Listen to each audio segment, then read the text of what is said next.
Welcome to Part of the Arts with me, Rebecca Godden. Today we have with us Andrew Loretto. Originally from Belfast, Andrew is an internationally experienced director, writer, dramaturg and producer for outdoor, indoor and site-responsive performance.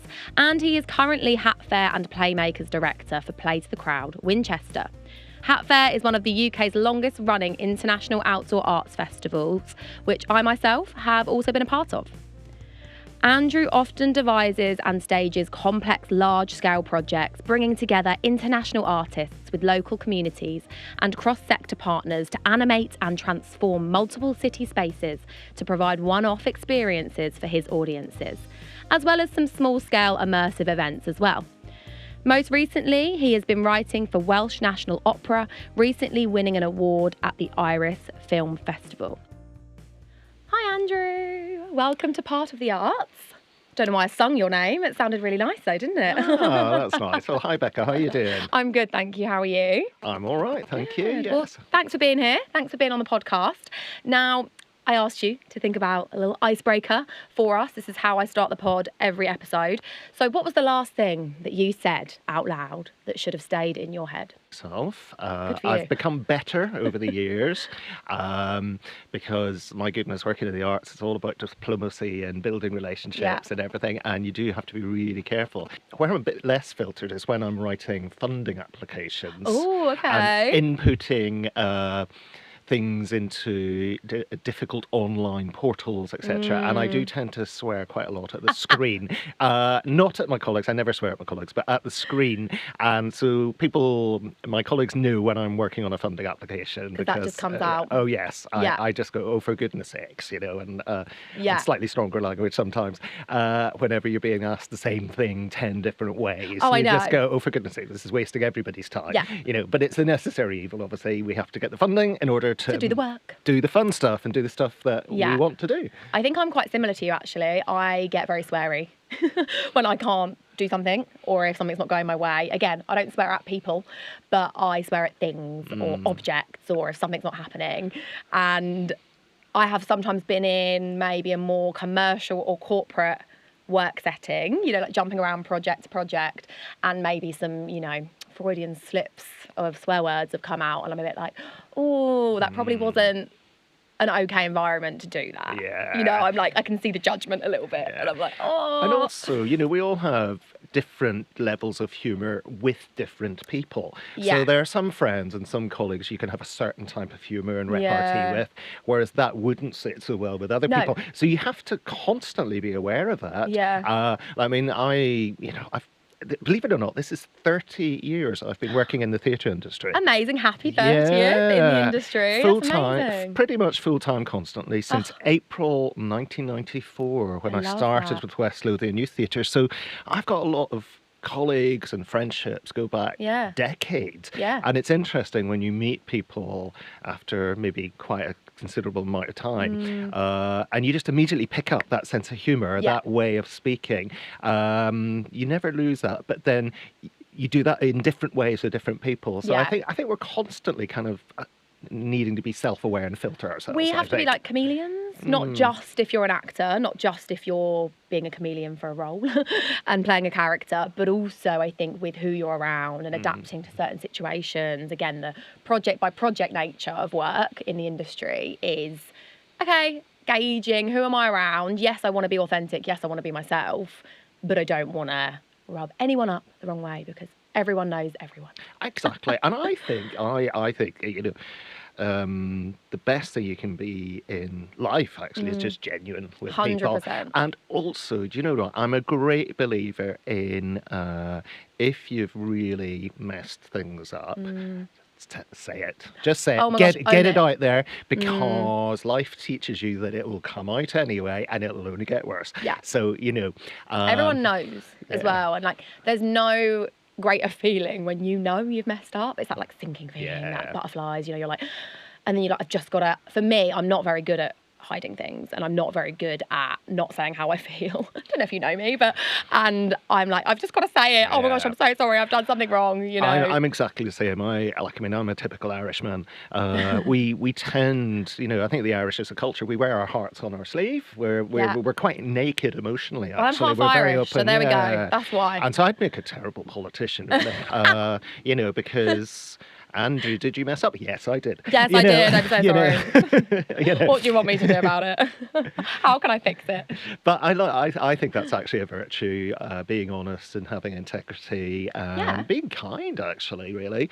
And it's really interesting. As I said, the older you get, people come in and out of your life, and sometimes people are in tune with you and your vibe and your values. Sometimes people disappear for a while, but they come back. Yeah. You can only be yourself. Yeah. You can really only be yourself and be kind and positive Such in this life. Such a nice way to start today. Absolutely. Like kindness, wearing your heart on your sleeve, and, feeling energies from people, I think, is really important. And also, feeling energy and emotion from things that we see. So that brings me on to my next kind of prompt to start us off today, which is, what is the last thing that you saw that kind of sparked joy or kind of just, got you? That can be outdoor arts that you're a specialist in. It could be music. It could be cinema, anything. Well, actually, literally 2 days ago, I went to see a show in London, and actually picking up on what we just said, met up with my really good long-term friend and colleague, Lucy Cullingford. Lucy is an amazing movement director who I've spent all my career championing emerging artists, at whatever stage. Emerging can be young or it can be older, know. And Lucy was a young emerging artist at the time. I was in the late 90s, artistic director of theatre in the Mill in Bradford, and I've always really admired her quality as a practitioner. She's got a lovely calm energy in the room, hence why she's an amazing movement director. She can work with all ages, all abilities, all experiences, and she is superb, and just a fantastic friend and human being. And like in these days, she gets to do movement work for the RSC and the National Theatre, and she's worked with some of our leading actors like David Tennant, etc., and rightly so. But she's still absolutely committed to community work and everything. So I went to see a show in London the other night because Lucy invited me. Lovely. So we always nice to get an invite, isn't it? Totally. And we went for food beforehand, so it was just really absolutely gorgeous to catch up with Lucy after so long. And then we went to see Le Clique in a big Spiegel tent. And I love me a Spiegel tent. Love Spiegel tent. Yeah. And I think they're very, very special spaces. They're just unique. They're absolutely gorgeous. And Le Clique, I saw Le Clique years ago in the Edinburgh Fringe, and it's been going, I think, since something like 2004, so 20 years. And it's basically cabaret circus acts. Oh, that sounds fun. So really fantastic, sexy, exciting, skillful, and funny as well. Oh my gosh, everything. Everything. Yeah. And, everything and also it's at this time of year, it's a great way to employ people who otherwise might be outdoor artists in an indoor space, at Christmas time. So really special environment. Much wine was drunk. I think I woke Always up. helps. I think I woke up the morning after. My DNA was probably 80% Sauvignon Blanc. But it was just the whole evening, seeing Lucy again, seeing wonderful, fabulous circus cabaret, and then having drinks afterwards, and actually met a lot of people I haven't seen for quite a while. So it's like a networking thing as well. That's really nice. It was really fun. It was relaxed because it was circusy. Do you know what I mean? And that's one of the things I like about the whole circus and outdoor arts world is it's people are great in that world by and large. People are joyful because they want to perform that kind of stuff, and you wouldn't do it if you weren't joyful and. Yeah, you wouldn't. So that was something I did just 2 days ago, which was a lovely experience, and just not directly connected to my work. Although I met people who I do know through work, but it was just fun. And that's the thing. I think still seeing stuff as artists that actually we enjoy, and it helps us with our own kind of journey within the arts. And you touched upon it a little bit there with outdoor arts, site specific with the Spiegel tent. That is kind of your, I guess, not bread and butter, but that's like one of your niche expertise, isn't it? That you work a lot in outdoor arts? Yeah, it's interesting. I've thought about it over the years as to why outdoor arts, and I've got a few theories about it without being too deep. But Oh no, be deep. It's fine.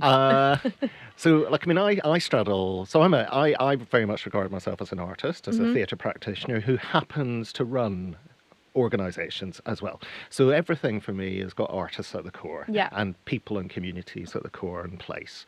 That's always been true. But I've worked across every type of venue and space you can possibly imagine, from, you know, some of our country's leading rep theatres such as Sheffield Theatres, where I was creative producer, to streets, villages, squares, Olympic-sized ice rinks, you know. Wow. I've taken over castles, cathedrals, fountains, buses, taxis, pavements. I've literally stage work in just about every type of space. So I love it all.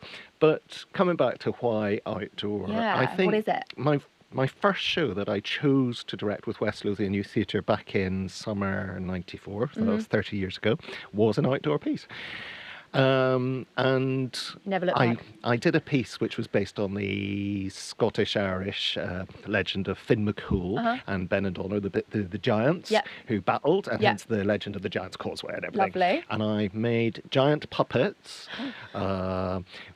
with chicken wire and wood dialing and papier-mâché, and they looked pretty good, actually. I'll have to dig out some photographs at some point. But that was working with a group of young people to devise a promenade touring piece for outdoors. And so we toured across West Lothian to country parks, shopping centres, you know, a real sort of mix of green and urban spaces, mostly in the rain, it has to be said. Oh, wow, And I think the reason why I've always been drawn to outdoor art and keep coming back to outdoor arts, no matter what you do, no matter what I do, is because I'm interested in audiences. That's why I'm interested in people, and that's why I make work, and that's what motivates me. That's why I work with all sorts of community groups and artists, because I'm interested in them and their stories. I'm interested in people, place, context, and just the joy of bringing people together in a live space. And particularly with outdoor work, it's often free as well. So accessible. Yeah. And so you do reach an audience, some of whom have chosen to be there, but you reach an audience who are surprised by it. What I call the accidental audience.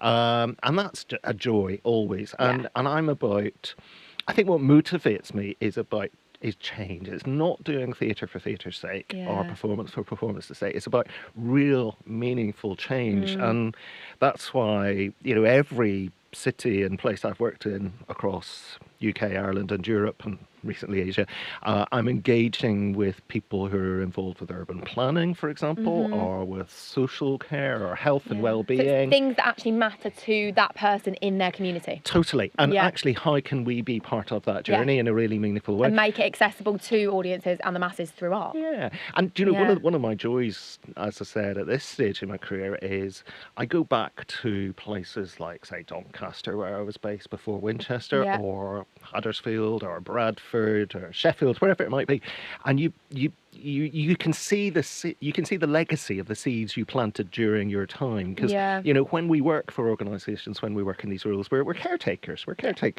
and we take things forward as best we can, and then what's lovely to see is maybe 10-20 years down the line you see some of the results, some of the real impacts on people and physical place, you know. That might be through urban redesign or permanent art installations. That was created within that outdoor festival, and it's still there, and it's still bringing people joy. Exactly. And that's really exciting. There's an artist, a photographic artist I work with called Les, based in Doncaster, and he's just recently doing a 10-year anniversary of an exhibition I commissioned with him, which is all about intergenerational parent and children ambitions, and he's revisiting all the subjects who he photographed 10 years ago to see what are their ambitions now and where are they. Really exciting, and that's lovely to see things like that happen. Nice. You know, real seeds and legacy and ripples down the years. That's so interesting, because I think a lot of work that we do within kind of outdoor arts or festivals or just project by project, it's very much done and then on to the next thing. And I think it's so nice that you actually make an effort and have that opportunity to go back to the places and think about how that tangibly has made a difference. And then, like you said, you happen across the fact that someone is revisiting their project 10 years later, and now what does that become? And I think that's so nice that you're keeping those threads and those ties going. I think it's very easy for us to do one thing and go, okay, thank you, next.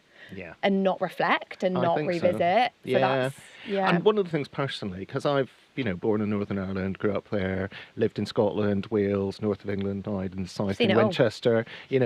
Most of the UK and Ireland I've kind of lived or worked in at some point. Not every single bit. There's bits I still have yet to visit. Yeah. But for me, that kind of knitting together of threads is also again something I feel I can bring to the table because I have that lived experience. So for example, with Hat Fair, over the last 7.5 years that I've been here in Winchester, I've been quite deliberately knitting together a lot of UK and Ireland and European threads, much of which has been through personal experience and contacts, and I've also developed new contacts as well on over the last 7.5 years, because I think that's one of the wonderful things you can do with an international outdoor arts festival is actually bring different cultural backgrounds and experiences together. So for example, and that brings with it different disciplines. So for example, when I moved here, there, as I'm sure everybody's very aware, in the UK, certainly in England, there's very much a north-south perception of what the different parts of the country. And it was hilarious when I would go back to Doncaster in the early days after living here. So you live in Winchester. People would almost be concerned for my health and go, "Oh, do people talk to you?" And they say, "Well, of course they do. Of course they're really friendly." But equally, there can be the it's grim up north perception down here. So actually bringing people together and they go, actually, we're human beings at the end of the day. There are differences, of course. Of course, but those are to be celebrated, and not dividing people, but actually, like you said, bringing people together. And the Hat Fair, which is what's the largest and longest running? Well, it's not the largest festival in the UK, but it's certainly one of the longest running outdoor arts festivals in the UK. It's celebrated its 50th birthday this year, 2024, which is extraordinary. It's there's been a festival every year except for the dreaded 2020, of course. We all know how that went. We know what happened there. But in my head, the festival happened because it was fully programmed. And it was amazing. No, I'm the same. I was meant to be producing an international festival. I was meant to be producing the associate programme for one in my hometown of Milton Keynes. Again, they called me back to do that because I'm from the area, I know the area, and it was all about that, isn't it? It's people, places, having someone that actually knows where they are and what they're doing. Exactly the same thing. We had the whole programme, programmed and put together. We were very much gonna make it happen, and then COVID. So but I still met some brilliant people, and some of those people I still talk to today. Some of those companies I'm still aware of their work, and I'm sure paths will cross again. And actually one of those companies has performed at Hat Fair since, and I'm like, oh my gosh, I spoke to you, and we nearly worked together. Who was that? So it was Autumn Dance. Yes, Autumn Dance are great. Yes. So I was like, because obviously they're based kind of Birmingham. Yes. So Milton Keynes is not far for them to go. So that was great. I was like, oh my gosh, like a whole full circle thing with that, which is just so nice. And talking about people, places, you visit a hell of a lot of places, don't you? Your work gets you to travel. That must be so nice. So basically, it's my job's kind of, in terms of my Hat Fair and Playmakers role, it's a multidisciplinary role, and you're juggling a lot of complexities in terms of, strategic plans, partnerships, raising funding, bringing resources on board, partners on board to make stuff happen. And so you kind of, you get pulled in slightly different directions with the job. So there's a lot of the work is very feet on the ground. It's very local. It's very practical. Hands-on. How can we engage our community? Engaging very directly. So that might be me working with my colleagues out in a community centre in Wickham, and I'll be working with families doing comic strips or whatever. Do you know what I mean? So it can be absolute grassroots at that level. But then, yes, the kind of the other extreme, and they're all good, by the way. I don't put any, seniority over any all bits of part these of stuff. it, It's all isn't it? part of the mix. Yeah. And in fact, they're all linked, actually. Yeah. The other part can be, yes, going to an international festival. And so I do... Are those bits a little bit like pinch me moments for you? Do you have a little bit of like this is so nice that I get to do this for work? Well, it's interesting because it's... you do actually work really hard at these events. Oh, absolutely, And so very often, like for example, I've just recently been in Asia for the first time in my life. I love Asia. Did you love it? It was amazing but intense, and I was there for 2 weeks. I was in South Korea, in Seoul, and I was in Hong Kong, so it was pretty much a week in Hong each. Kong is busy as And well. that was made possible through an organisation called Extracts, which is about promoting international relations between the UK and the world in terms of outdoor arts, led by a woman called Maggie Clark. Yep. And so, you know, quite a lot of the cost was subsidised by the festivals over there. That's Then work paid for a bit, and then I had paid for a bit myself personally to make it all happen, because, you know, I regarded that as a development opportunity. So for me, that was exciting because it was a completely new part of the world, and suddenly you're going into a culture where, okay, I really don't know the language or anything, and I've got lots to learn here.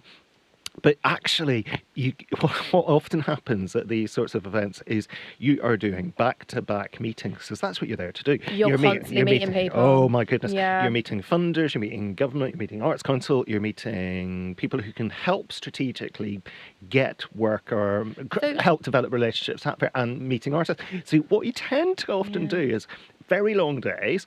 Constantly pitching yourself, which is exhausting. Or the organisation people are pitching to you or whatever, yes. Or you're speaking on panels and doing all that.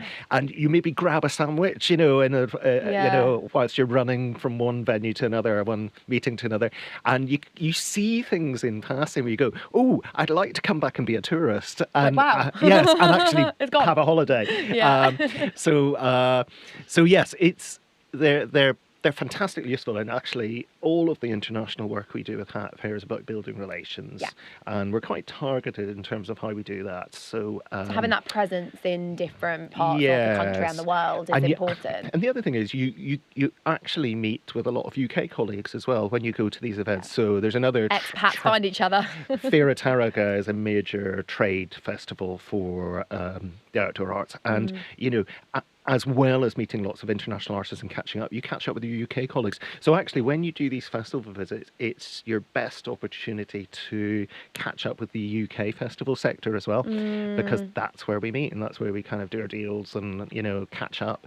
And know what each other are programming and what each other are doing, and making sure it all links and doesn't... And for me, with Hat Fair, it's very much about developing longer-term relations, because we're all about our communities and the work we do throughout the year with our local communities in Winchester and beyond. Which is so great, and so great to talk about, because I think a lot of people just think of outdoor festivals as they just pop up, do their thing, and then they go. But Hat Fair is all year We're all long. Year. Absolutely. It's constantly ticking and growing and producing and making for that wonderful 3 days of entertainment that Winchester gets to have. Absolutely. So we're Hat Fair is part of a charity called Play to the Crowd, which also includes Theatre Royal Winchester. It's a 400-seat receiving venue which produces its own pantomime every year. Much loved panto. I'm coming this year. Oh, very good. and then also what we currently call Playmakers, which is all of our engagement work that happens throughout the year, and that's work with younger people, older people. We have fairly recently been designated a theatre of sanctuary and a space of sanctuary, which we're very proud of. And the reason we've been designated theatre of sanctuary is to recognise our work with refugees, asylum seekers and displaced communities and people who are isolated. And a lot of that work's been led by my wonderful colleagues, including Hannah Jones, who's our engagement producer, and Shan, who's our young people's producer, and people who've come before them like Liam and Kat, and lots of wonderful people have been part of the mix, who we still work with, by the way. They come back and do stuff for us. We're kind of like a growing family. Well, you can't get rid of me. You work with me on various things. And of course, Blue Apple, yourself, and other projects as well. And you know, that's community in itself, isn't it? Like artists supporting artists, and supporting the local artists, working together. You know, Yeah. So 878AD, for example, Yeah. in collaboration with Hampshire Cultural Trust, that's an opportunity for employment for local actors. You know Yeah. what I mean? It's important because, you know, there's not much of a infrastructure locally for regular professional employment for artists. So where we can do our bit, You will. you know, we will. Yeah. And it's very project funded, but you know, we do our bit as Yeah. much as we can. So yes, there's a whole mass of projects that happen throughout the year Yeah. that feed into and are a core part of Hat Fair. And that's something I've really pushed and developed because Yeah. that is my background.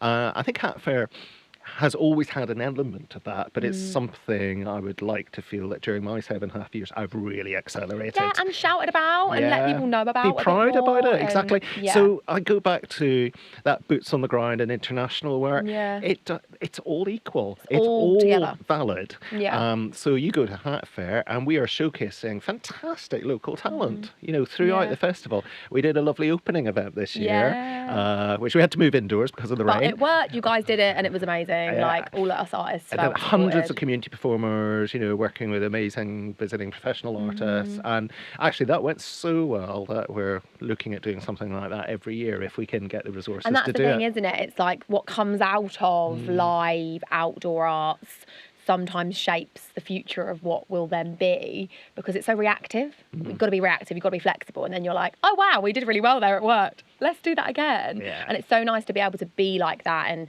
be reactive in the industry and within your role as well, which also kind of brings me on to ask you about, like, what is it that you say you do?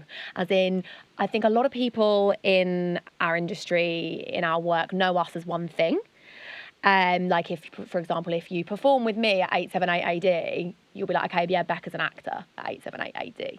And that will be what they know me as. Fine. But then there are so many other strings to my bow that I do. So do you find that? Like, what is it that you kind of encompass yourself as? I know you said you call yourself a practitioner. I do as well, because I think it's quite a good way of encompassing it, but I find a lot of people don't really know what that means. No, like, I mean, even my own parents, you know, my mum says, so what exactly is it that you do? Yeah.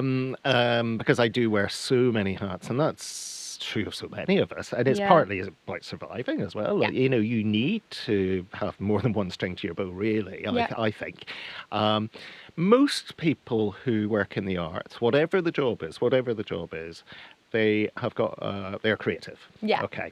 So, you know, you speak to someone, there's a colleague of mine, Ryan, who works in our communications team at Play to the Crowd, who's just published his first novel, you know, for example, which is really exciting, you know.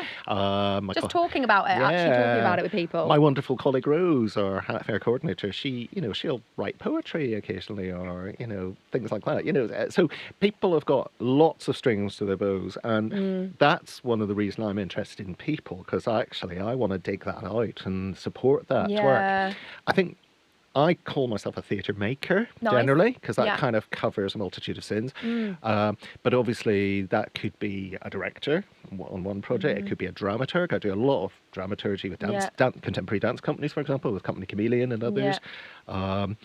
It might be that I'm a writer. I've just written 2 pieces for Welsh National Opera, and I've written full-length plays, and I've written a full-length opera in the past in collaboration with a wonderful composer, Eve, for Opera North up in Leeds. You know, so it's interesting when people see you in a particular job. They very often, that's it. That's what you do. That's your world. And I'll give you a really good example of that, of how that perception can change. So I've had the absolute pleasure in recent years to be introduced to the work of Fidget Feet Aerial Dance Company. They're amazing. And this is exactly, coming back to those international festivals, this is exactly how things work. So I was at Fira Taraga in Spain, a big trade festival back in, I think it was 2018. Okay, nice. And I'm also a member of Isaacs, which is the Irish Street Arts Circus and Spectacle Network. Okay. And there's a UK one, which is Outdoor Arts UK. So they're kind of sister bodies to represent the outdoor arts sector. And it's great for networking and meeting people. And there's a brilliant woman called Lucy Medlicott who runs Isaacs. And she had a trade stall as part of the trade forum at Fira Taraga in 2018. And Lucy's brilliant at matchmaking. And she introduced me to a woman called Julianne, who at that time was working for Fidget Feet aerial dance leaders. So I got introduced to the work of Fidget Feet. So great, lovely, looks fantastic, looks interesting. Never seen the company before. In fact, I'd never been to Limerick. And I've not been to Limerick. I really want to go. it's great. It's really fantastic. I'd recommend it. And so anyway, subsequently, I went over to Ireland to see... Oh no, I was at another event in Ireland, big sort of international circus event, where I met the artistic director of Fidget Feet for the first time, an amazing woman called Chantal McCormick. And so we really got on.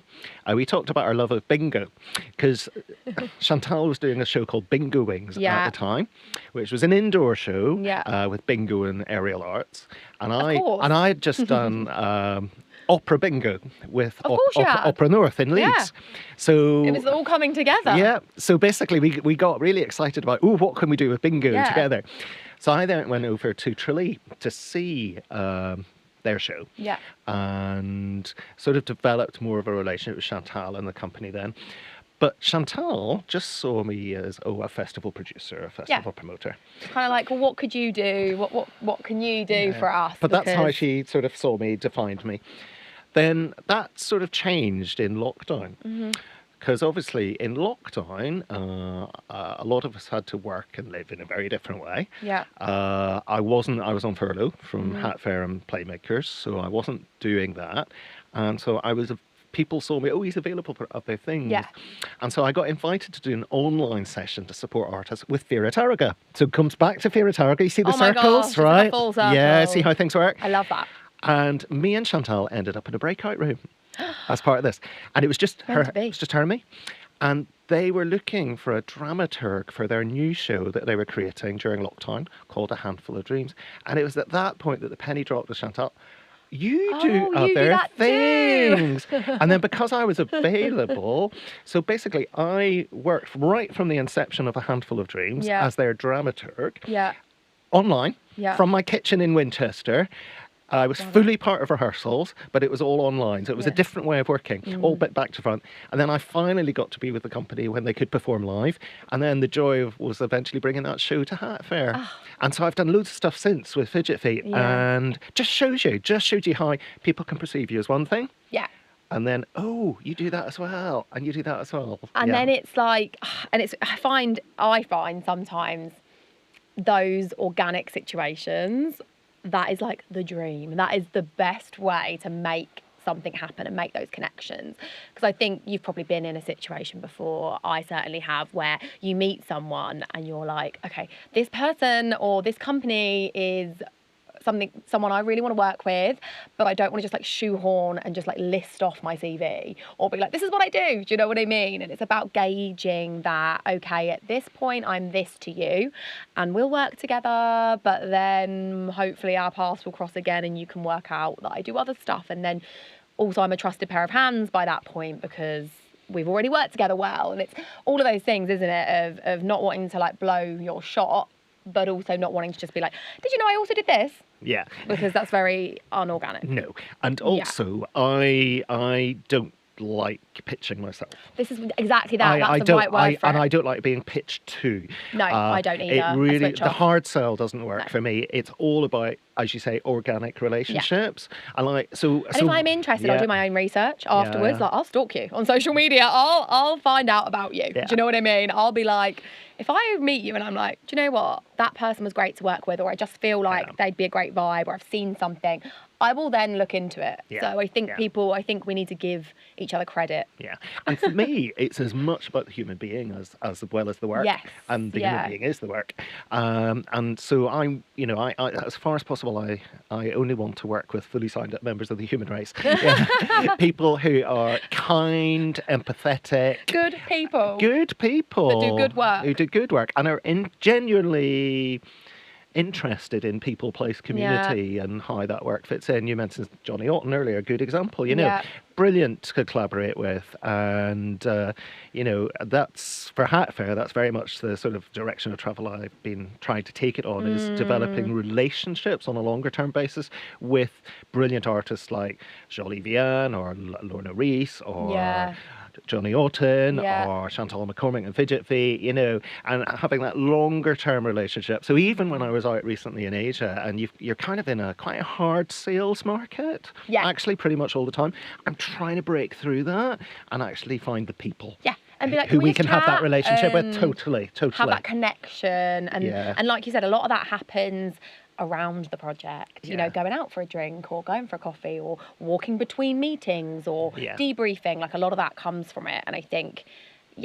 so lucky in this industry that we get to meet such beautiful people. And that's one of the reasons I wanted to make this podcast, was to bring those people together and to shout about the work that you do and to chat with you, because I love it. Before we end the episode today, you've obviously 30 years in the industry. Congratulations again. You've lived a good, solid life in the arts, which is just the dream. But it means you must have some stories. You must have some weird and wonderful situations that you've been in. All sorts. What is the weirdest job you've ever done? Oh gosh. The one that comes to mind is, but I kind of quite enjoyed this. So when I was a student, so I say 30 years, but technically I actually started working professionally a bit earlier. If you also count part-time work at uni and everything, the same. I'm always I've been at 10 plus years, because technically it's 10 having graduated, but I still did work before that. So I used to work part-time at the Tramway Theatre in Glasgow. So I studied at Glasgow University, and it was during European City of Culture period. So that was amazing. That was a big part of my education, working at Tramway and seeing companies and artists who I'd never heard of, but who are world famous, like Peter Brook, Robert Lepage, the Worcester Group, so seeing all of this work, didn't necessarily like all of it because it was so new to me. Absolutely. As someone who'd grown up in Troubles era Northern Ireland, and you didn't really, you certainly didn't see work like that. You weren't exposed to that. No. So Tramway was amazing, because I don't know if you know Tramway, but it's an old tram depot in Glasgow. Then it became the Transport Museum, and then it became this massive, big performance cultural art space. And so I was working front of house and running the cafe occasionally and meeting all the artists. And I remember vacuuming the tram tracks. Vacuuming the tram tracks. Vacuuming the tram tracks.